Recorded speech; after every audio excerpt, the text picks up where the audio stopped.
Welcome to the most recent installment in our interview series on the future of English language teaching. These interviews are being posted on our Facebook page, on YouTube, and on our webpage. You can leave comments and please do contribute to the discussion on what our industry is going to look like post-coronavirus. Today, I'm going to be talking to Hary Kuchah, who's the current president of IATEFL and a full-time lecturer at the University of Leeds. He's also been an advisor to the board of Africa Tesol and has advised many African countries on their English language teaching policy, especially at primary level. How's IATEFL doing? It's been very difficult with IATEFL because it's so unpredictable what would happen next. And it was when we took the decision not to cancel but to postpone. I've heard all sorts of things, but the truth is, if we canceled the conference, we were going to go into administration. Yeah, IATEFL was going. That was likely going to be the end of IATEFL. And so that was a very clever decision just to make us play for time, but we still need to keep thinking about next year because it's not certain that anything would be fine next year. AAL, for example, has already cancelled its conference for next year. So we need to think very carefully about next year, and we're actually meeting sometime soon. Yeah, next week to talk about. So we've got to really be careful. But the other side of it is there've been a lot of things happening, but we had a meeting, just a few of us, just to think through what we've been doing. And the problem was we don't talk about them. So for members, they receive the regular emails, but there are lots of resources that SICs are putting online. There's a lot of free stuff happening, but we don't talk a lot about them. We've now just created a Facebook IATEFL Coronavirus Hub, where and then I think one of the decisions we took was that job adverts, for example, will not be paid for now. So we would allow institutions advertising jobs to do that on that platform, and they don't have to pay.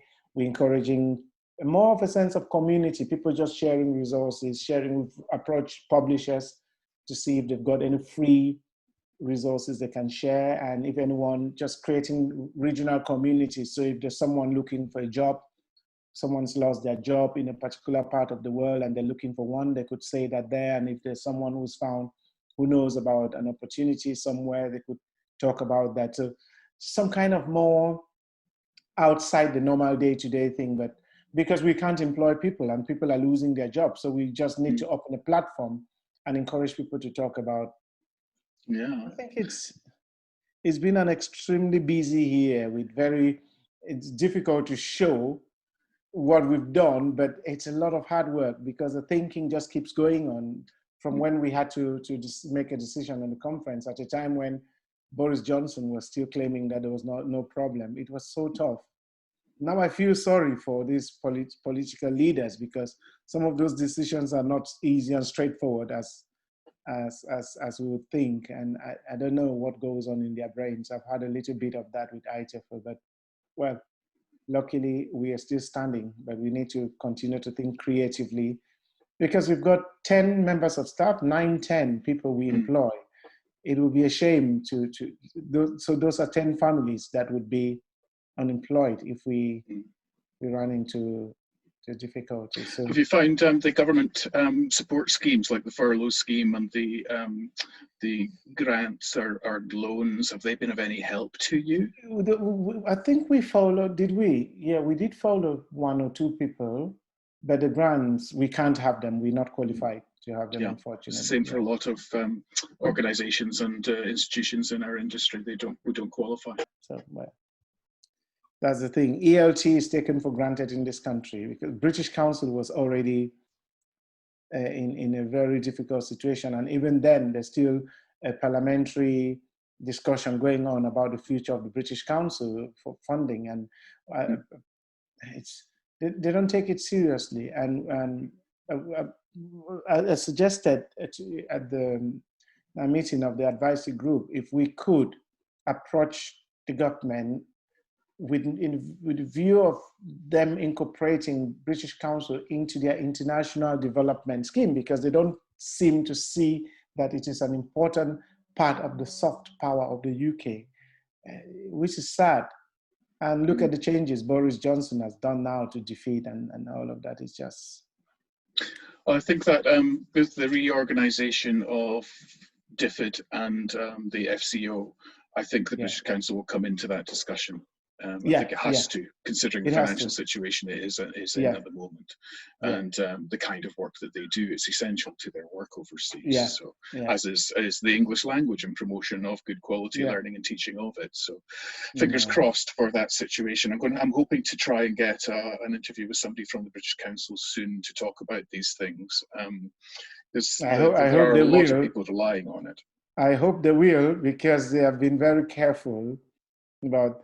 Even when I wanted to start a different petition, and because there was a petition by what organization was that, supporting the British Council, and I thought it didn't quite capture what the British Council was doing, and I thought, as a non-British, if I started that and presented a bigger case, a stronger case for what the British Council means to me and what it has meant to people, especially from sub-Saharan Africa, that might bring the message home. But they were not quite, they wouldn't give you any information. They just don't want to be identified as part of that, because they are not supposed to be that kind of pressure group.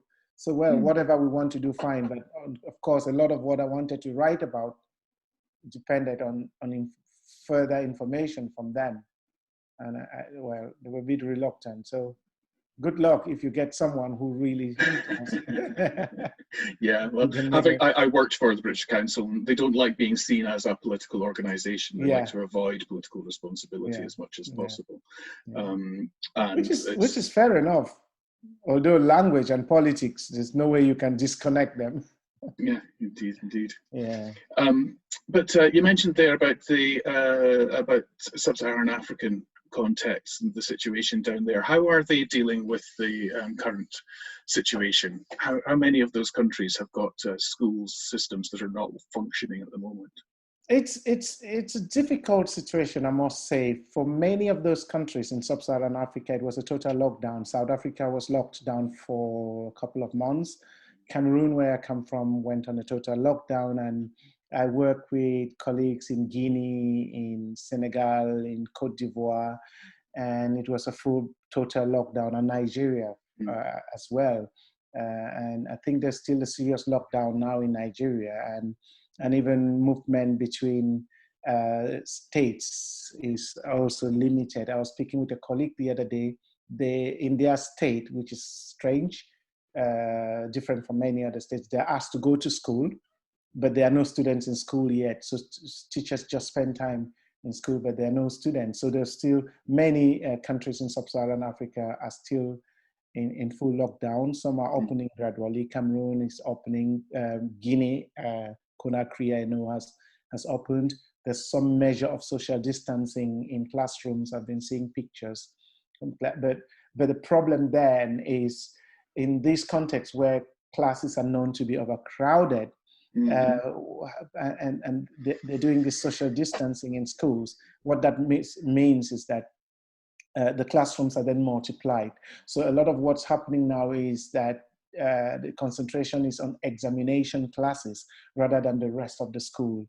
And so it's possible just for examination classes in some of these countries to come to school, and then they can spread them out, and different teachers of the different subjects in secondary school can work around with the students. And that's the same for primary education.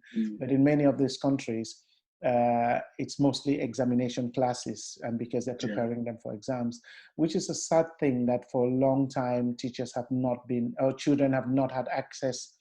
A majority of the children have not had access to any form of formal education, and that's very sad. Just for people who don't know much about the African context, I mean, we are talking class sizes generally over 50, usually between 80 and 150 to 200, sometimes in classes. Yeah, my experience when I so many years ago when I worked as a secondary teacher, a high school teacher in Cameroon. I worked in a school where my smallest class was 142 students. These were 12-year-olds, 11, 12-year-olds in the first year of secondary. And my largest class was 220 or 32. Now, and those were by no means the largest classes. Yes. More recently, when I did my PhD, I was collecting data from primary schools, and the smallest class was 87, and the largest was 124. And so you still have class sizes of that large in sub-Saharan Africa. And the big problem, which I've shared with colleagues in other parts of the global south, India, Bangladesh, Nepal, for example, through the TELC network, the Teaching English in Large Classes network, is that large classes are already a problem on their own. And one of the things that teachers fear most is what happens when these large classes resume at a time when a pandemic is still very, very, very serious. So large classes that have always been an issue to handle, a difficult issue to deal with, are going to become even more difficult to deal with now, because and there's the danger of schools becoming a breeding ground for the virus itself. Absolutely. And the sheer amount of space you would need to be able to do social distancing is totally impracticable with classes that size. Yeah. And again, these things happen because of lack of infrastructure. These countries can't employ sufficient teachers. And so you still continue to have multi-grade classes all over sub-Saharan Africa, including even in South Africa, where there's been a lot of investment in education. So it's a difficult situation in sub-Saharan Africa, and I'm watching to see what happens. But it doesn't look like it's going to be a very pleasant couple of years. And then you talk about the issues with infrastructure in a lot of these countries. So when schools close down, of course, the European, American reaction, Asian reaction is automatically, well, let's get the students online, let's do Zoom classes. And a lot of that's not terribly practical in some of the countries that we're talking about. It's not at all. It's not at all. And I've heard a lot about technology over the last couple of months, and the glories of technology, and I feel right, that's fair enough, but we are talking about a context where electricity supply is an issue in its own. So it takes me a long time to speak to my mom.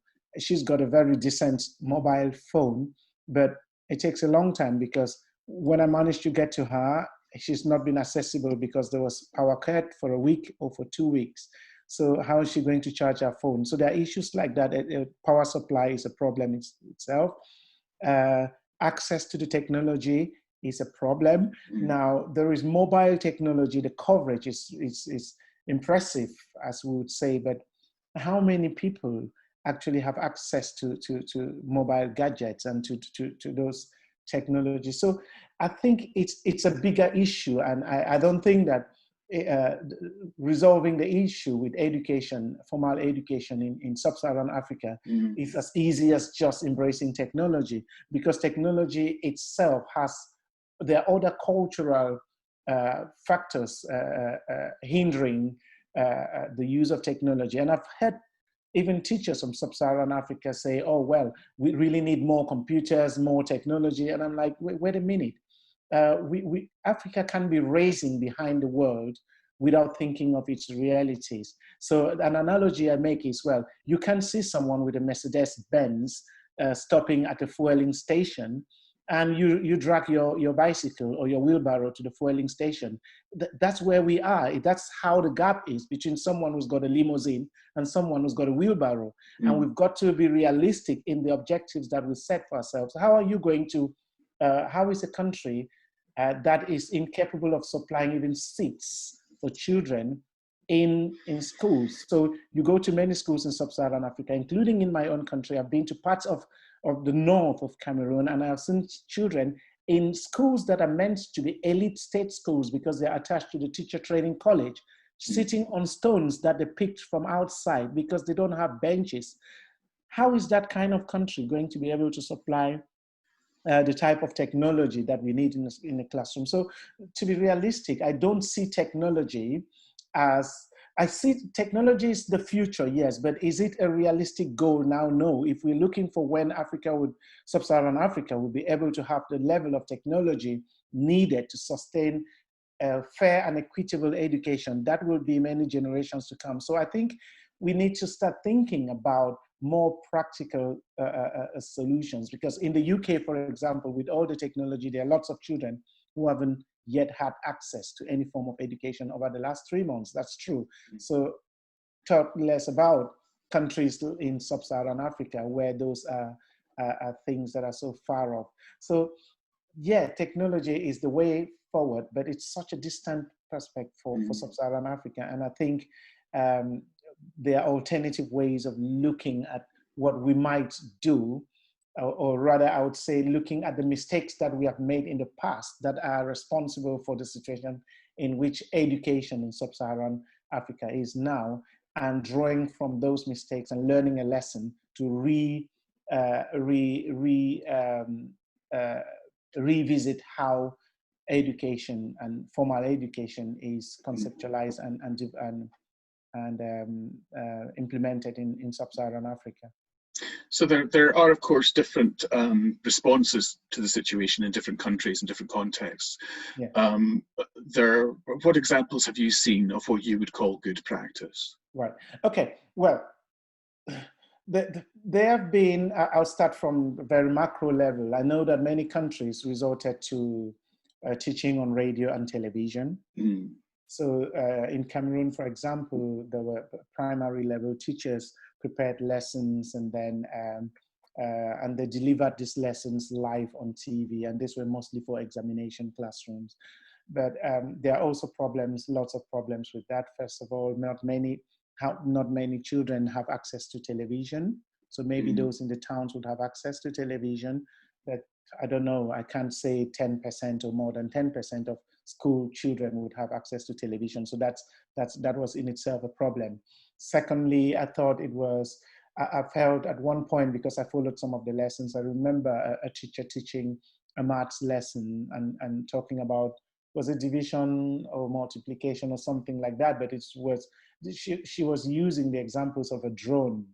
And the questions that parents were texting into the studio, the TV studio. Now, this is a teacher speaking in front of national television, which is in itself a daunting thing to do, because even for a journalist, it's not easy to be in front of the camera when you know that the whole country is looking at you, watching you. And the audience are adults. And they're throwing questions, really embarrassing questions, to a teacher who is struggling to explain a maths lesson to students. And you could see that the teacher was struggling. So little things like that itself kind of demotivate teachers who feel that they would be put under scrutiny, their practices will be put under scrutiny, and people are going to be criticizing them. Now, the other things that have happened— Although, could I just stop you there for a second, just because what you were talking about there was a teacher live on national television with the option of a phone in so that people could ask questions live on screen. That sounds to me like actually quite an innovative and interesting way of doing learning and teaching. Yeah, it is, of course, but how much coverage that gives, then how many students, because that would work for the privileged students, okay? And I remember even in the nation's capital, there were power failures at certain points, and that could as well be while a lesson is going on. So yeah, the privileged students would benefit from that. That works very well for them, and I thought that was innovative. At least there was an effort to do something. There were also local radio stations, community radio stations, allowing space for teachers in local communities to teach students. So that was really great. I thought it was a kind of a top-down and bottom-up initiative in terms of community involvement and allowing for education to happen through radio. But of course, that works for students who have access to that. It does. It comes down to individual access to technology, doesn't it? Because there's so much of this community radio, community television. One or two people in the village have a TV, and you go around to their place and watch the TV. But then with social distancing, you're not supposed to be. You're not supposed to be doing that. So how do we deal with the situation? You might as well have the TVs in schools, which is something that Ethiopia has done. They put these plasma screens in schools, but they got all their content made in South Africa. One of the main criticisms of the content that they're producing is that the language level is so high that it's very difficult for your average Ethiopian student to understand it in English. So again, the English level is the issue there, the quality of language development. But the other interesting thing about Ethiopia is that the plasma teaching has gone on for years. So it wasn't like a big shift from something that didn't happen to something that's suddenly happening. Now, this kind of formal education has not happened through the radio and TV in the past in Cameroon. So that was in itself a big jump, which had all other issues. Now, the other thing I've seen, which I really valued, and that's not just in Cameroon, but also colleagues in India, for example, talked about it in a webinar that we organized within the TELCnet forum. Teachers engaging with parents in a context where cultures do not allow children or students to have mobile phones. So it would be seen as a bad behavior if a child had a mobile phone. They need to be in university or at a certain age to have access to a mobile phone. But teachers taking upon themselves to approach parents and talk to them about, negotiate with parents to allow space within a day when they could hand the phone to their students, and teachers helping them. And I've seen some fantastic work going on. I observed a lesson because I belong to a WhatsApp group, one of such WhatsApp groups, where a teacher was teaching adjectives and nouns and different aspects of language and really engaging with students. And the students were very active using WhatsApp emojis to express themselves. So they were speaking through multimodal forms, using basic WhatsApp technology, and that's just one of many examples that I have seen teachers doing now, and even text messaging. I remember this teacher from Benin in one of the Africa Tesol webinars talked about how his journey into teaching through WhatsApp and text messaging. It wasn't actually the teacher in this case who approached the students. It was actually the students who approached the teacher, asking for him to give them work to do. And through that, he started giving them tasks and getting involved in the task. Now that tells you something about what I took from that is something about the educational culture in sub-Saharan Africa, and in many other parts of the world, which is still very strongly teacher-centered. And then to have this case of a teacher who's worked with the students and put them in a position to be able to come to him and say, please give us work. We want to do the work. That, for me, that was great. And for me, that's something about our education that we need to be investing in, because to be honest, even if we have technology now and we transfer the current teacher-centered practices into the technology, nothing's going to change. It's even going to be worse on technology. So technology is only a means. It's not the solution to any problem, educational problem. Education, for me, education at this time and in the future after this has to be very holistic and look at the affordances of each context. What are the cultural patterns and what are the values within these cultural patterns that we can tap into to make education truly accessible to everyone? So what are the community values? So one of the things, for example, is formal education in sub-Saharan Africa, because of the language of instruction and because of the cultures of teaching and learning, have completely shut the door to parents. So parents don't know what's happening in school. Parents don't understand what's happening in school. So how can they support their children at a time when children are staying home with them? Now, and that's why I've always talked about this a kind of a transition from school-based education to genuine community-based education, where parents and the community are part of the education, and where education reflects local values as well as embedding external values. When I went to school, I didn't learn primary school. I didn't learn anything about the history of my country. I know a lot about British history. I know about the French Revolution. I know about the partition of Poland and European history. I didn't learn about Cameroonian history. And that doesn't make sense in a world of globalization, that, that communities are completely deprived of their own identity in an educational system. So I think Sub-Saharan Africa has bigger issues than just technology. And the pandemic has given us an opportunity to see those issues even more clearly than we saw them in the past. And I'm hoping that it will give us an opportunity to rethink the purpose and the processes of education in Sub-Saharan Africa, and maybe in many parts of the global South. Is there anywhere where that community-based approach to education is actually in operation, or is that just something that you'd like to see happen?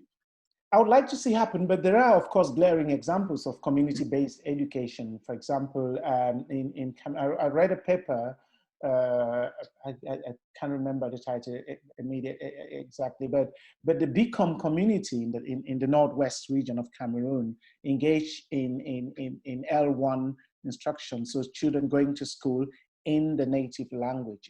So the means of the medium of instruction was the local language, and there's a lot of evidence. I think there's a 2020 paper that shows evidence of remarkable improvement in the quality of education and remarkable engagement by parents in the education of their children, because they understand what the children are saying. Yeah. Now, even if they have not gone through formal education, as adults, they have some basic common sense that tells them this might not be right, because they understand the language. And because they can ask children questions about what they're learning, they can listen to children, talk to them about learning. Some parents want to learn what the children are learning. That motivates the children back home. So there's some kind of mutual support. This is just one example, and I think there are lots of other village communities that are doing that. Over the last couple of years, my village community, ALDEC, the Agam Language Development Committee, has been working on Agam, my first language, and codifying it and translating things like the Bible into Agam. And now that we've got a complete first New Testament Bible in Agam now, which is being sold. But alongside that, there were priming projects, literacy projects in the native language with people from the local community going into schools to teach children the local language, how to read and write in the local language. And these children come from all over the country. They are not just Agam children in these schools, but because these are all tonal languages, because there's some cultural similarities across those languages, it's easier. And because the children encounter these languages in the community, it's easier for them to learn that language, even if they are not from the village. It's easier for them to learn that language than it would be to learn a foreign language like English or French, for example. Absolutely, yes, of course. But these are projects that communities are running, which are not fully supported by a state that is desperate to promote English and French for national unity at the expense of our cultural diversity and our rich cultural heritage. It's a similar story in a number of other sub-Saharan African countries. Yeah. With either French or English as the main issue. Yeah. So what? I mean, there are a lot of other contextual issues, aren't there? There's the whole issue of just getting kids into school in the first place. A lot of the United Nations funded projects, World Bank funded projects, were about trying to get the proportion of kids that attend school to be higher than it is. With this kind of breakdown, effectively, in the school system. And kids being sent out of school, getting them back into school could be a problem later on, couldn't it? It's definitely going to be a problem. It will be a huge problem because children have become used to a new normal, being at home. And I would imagine in poorer communities, children are now joining their parents to do work in the farm, to sell groceries, and to do all sorts of things that bring food to the table. And it would be very difficult, again, because it's taken a lot of effort in certain communities to get children to school. I remember several years ago in the 1990s, when I was a teacher in the far north of Cameroon, I had an excellent little, was she 13, 14-year-old girl. She was one of the best in my classroom, but she was given out to marriage. And despite everything I told the parents, told them this child was going to be a superstar, please let her be in school. The question was, well, are you going to marry her? And I gave up. So there are things like that. I worked at a time where in the primary school that was attached to the teacher training institution where I worked, there were children as old as 24 years still in primary school. So, and these are realities in this context, because people don't even want to send their children to school.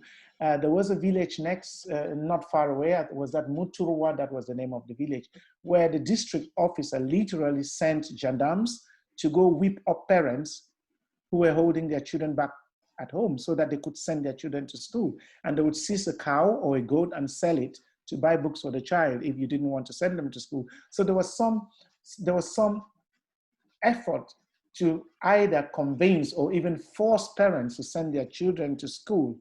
That is being dismantled now, because I'm afraid that in some communities, we are going to have to start from the beginning again to convince parents to send these children to school. And because of the poverty, rising level of poverty now, people are going to start having priorities, because school education, despite what they say about free and compulsory education, that's not true in most parts of sub-Saharan Africa. In Cameroon, for example, children don't have meals in school. Children don't have exercise books. Children don't have textbooks. Parents have to buy them. So education is not entirely free. And even then, it's even more expensive now, because there is something called the Parent-Teacher Association levy, which is even far more expensive than what the state fees used to be when children paid for tuition. And the government would tell you, well, okay, it's not obligatory, it's a decision of parents, but it's obligatory somehow, because any parent who doesn't pay that would be looked upon as not collaborating. So somehow they are obliged to raise money to send their children to school. And with rising levels of poverty, they are going to prioritize. And my fear is that the girl children will always be the victims.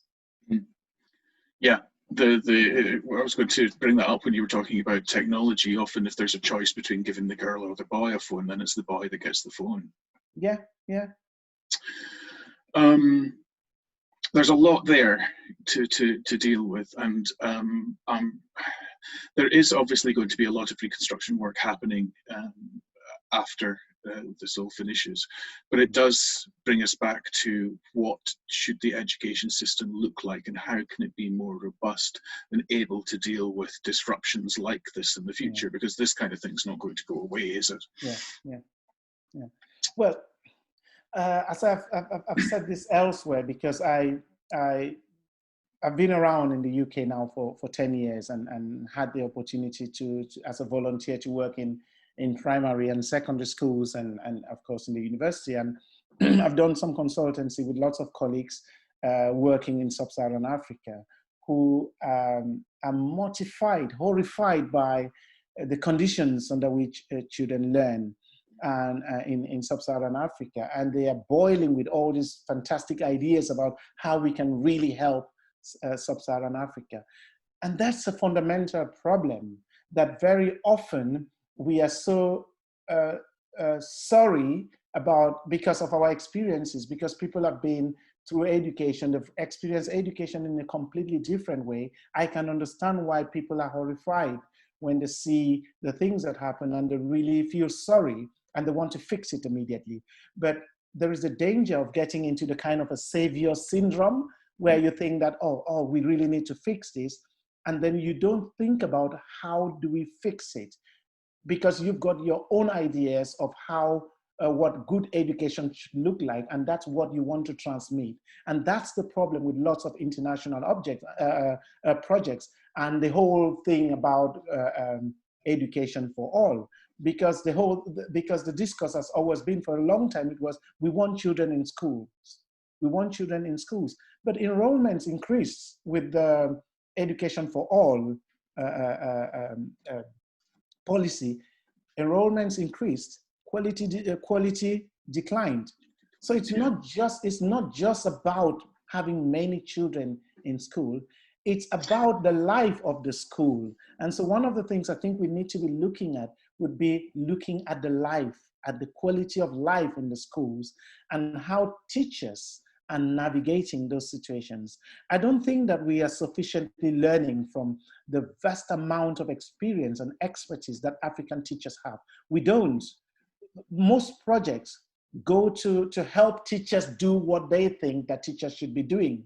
Nobody really asks teachers what they have been doing, and nobody really takes the time to learn from these teachers what they have been doing.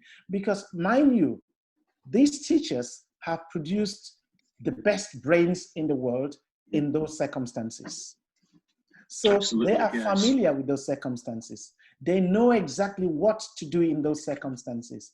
And training them requires a thorough investigation and understanding of how the teachers are navigating their circumstances as a framework for incorporating any new ideas. So any project in sub-Saharan Africa that doesn't do that preliminary work and doesn't build from the expertise and success stories of teachers is bound to fail. And millions of them have failed in the past. No matter what we say, you can you can barely count any successful education projects in sub-Saharan Africa that were funded and run by international organizations. They are, at best, they succeed for the period of the funding, and once the funding stops, they stop. And the reason is simple. People have got to stop feeling sorry about sub-Saharan Africa and start learning what is happening in sub-Saharan Africa to better understand it. Having worked quite a lot in sub-Saharan Africa over the last couple of years, we went to the Africa Tesol conference in Nigeria last year, and there is no shortage of ideas or talent in that part of the world. And I've worked in Senegal with ATES, the Association of Teachers of English of Senegal, and Cameroon, of course. I've been working with pre-service education in Cameroon, so it's been very, very interesting. But there certainly is no shortage of ideas and talent in that part of the world. It just, as you say, I don't think it's listened to that much. Something that's happened recently in Cameroon is that the Cameroon English Language Teachers Association, CAMELTA, has a group they call the CAMELTA chat group on WhatsApp. Yes. For the last 2 months, there have been daily events in that WhatsApp group. The energy is unbelievable. I think they took a break of 2 days, including yesterday. And today I am actually waiting now because at 8 p.m. there is a very young teacher in her first, I think, second year of experience who is going to be running a session about, I think she'll be looking at the baccalaureate exams and looking through the scripts and showing ways in which we could engage students with the exams in lessons. So this is something that the government is not doing. This is something that the teachers on their own have decided to use this opportunity to train each other. And I can't believe the number of topics that have been covered on a daily basis from 8 p.m. to 9 p.m. or 9:30 p.m. on a daily basis. They have also created different subgroups. So I belong to one that is called Personal and Professional Development. And that group is reserved for people who want to do some form of research, classroom research, but also people who are doing academic research. It's also about how to write a good project and things like that. That's what they discuss in that group. And that group also has times when they meet. It's not as regular as the chat group, the bigger group. So there are these subgroups. There's one which is specialized in just English for Anglophones and English for Francophones, and they have different subgroups that don't belong to those ones. But this is a genuine example of teachers making use of very limited resources to engage with each other and to share local expertise and success stories, which the ministry should be tapping into. Unfortunately, they are not. So we end up with bureaucrats from the ministry. I have been one myself, so I know what I'm talking about, going down to teachers and telling them you've got to do this or you've got to do that, when they themselves have lost connection with the realities of the classroom. So I think there's a lot to learn. The problem with Africa is we don't learn from Africa. We want to save Africa. In other words, we want Africa to be like the rest of the world. No, difference is not necessarily a problem. Just because, for example, in my childhood, in my first 2 years of primary school, there were days in which I walked to school 3 kilometers without shoes on my feet. That didn't stop me from going to school. And that doesn't mean that someone's going to mourn. I'm not saying that's something to do, but that was a situation in which I grew up and I survived that. So I just think that the whole thing, I'm not saying sympathizing, having sympathy or pity. Pity is not the word. There's some hypocrisy around pity that we need to be facing squarely and trying to learn a bit more. How do people survive? What's the degree of resilience that people can have, and how can we tap into that to make life even better? How can we make what people are already doing very well even better, rather than trying to change what they are doing and teach them something completely new? Because that's what's happening. Over the years, many African countries have moved from one pedagogic approach to the other, okay? One that's made rounds almost twice, especially in Francophone West Africa, is a competency-based approach, okay, which has moved around and has been, in some places, it's come and gone and come again in different shades and color. And people, and interestingly, the exams, for example, in Cameroon now, we've had the competency-based approach. We had different approaches before in primary and secondary school, but the exams are exactly the same today as they were when I was in primary school about 40 years ago. So what's really changed? So we're just going round and round with imported values. And I sometimes I feel that there is some effort to confuse educational provision in Africa because how come no one's listening? Well, it's quite a common thing amongst education ministries that they don't change their exams when they try to change the teaching methodology. And I've been advising education ministries for many, many years that if you don't change the exams, you're not going to change anything. Yeah. Because teachers have already worked out what they think is the best way to prepare their kids to get high scores on those exams, using those task types, using known content. Unless that changes, they don't have a reason to change their methodology. Yeah. Which is sad. So English, for example, we still have grammar, vocabulary, listening comprehension, reading comprehension. What are the competencies developed? Nothing. So yeah. Well, I think that was a really interesting discussion that we've had, and I think one thing that perhaps Africa Tesol might be interested in doing is looking at all these different countries, or getting the teaching organisations in these different countries to find examples of good practice during coronavirus, as well as good practice outside of coronavirus, and see what we can, what ideas we can spread for, like, toolkit for dealing with classes out of school. I know there are quite a lot of, there's been quite a lot of distribution of paper materials by some countries to students and to parents. The parent support groups, I think radio discussions for parents would be a good idea. To how to get your kids to study using the textbooks that they have already in at home, but without teacher supervision. It would be very useful. Yeah, there is a lot of work to be done, and I know that, having spoken with members of the Africa Tesol board while we were planning the series of webinars that we've been running. I think there is a conscious effort now to for capacity building, so that teachers can better be able to articulate what they are doing in ways that make sense to them, but also to other people. Because another problem that many of these teachers have is they have been for years treated as mere teachers. So you talk to teachers and they say, well, I'm just an ordinary teacher. And that in itself is degrading, and it kind of works on their self-image. So they don't feel confident, they don't feel empowered to share the good work that they are doing. And I'm glad that we've got the Africa Tesol has got this strategic partnership with Transform ELT, which they're looking at now and developing ways in which that partnership can be developed even further.